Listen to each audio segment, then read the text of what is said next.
Bes. First, congratulations sa bago niyong series, no?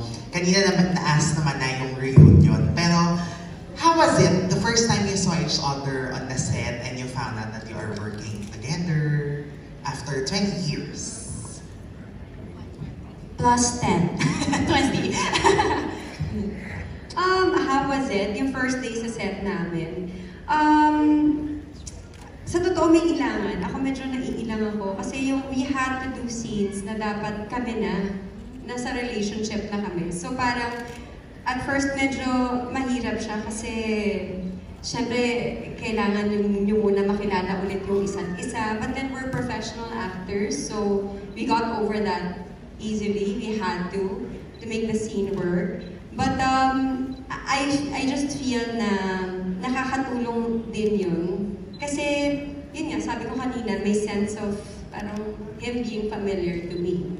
So, yung tingin niya, yung hawak niya, somehow, I feel familiar. So, kahit na paano, I guess yung mystery, kasi I think he's very mysterious. I guess nakakatulong yun in terms of like, yung quote-unquote falling in love stage naming dalawa. So that's, I can only speak for myself, so that's what I've experienced.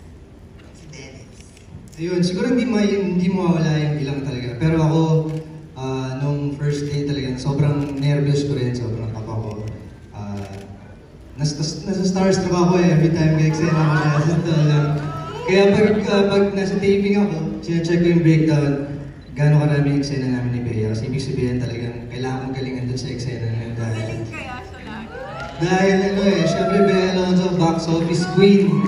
Nakaka-pressure talaga kay eksena siya, napakagaling din. Ilang pelikula rin yung napanood ko sa mga shows, kaya nakakakaba yung experience. Pero once nakuha namin yung aming rhythm, yung aming camaraderie sa set, talagang naging maganda na yung flow at naging komportable. Kaya nakita niyo yung mga ginawa ng eksena.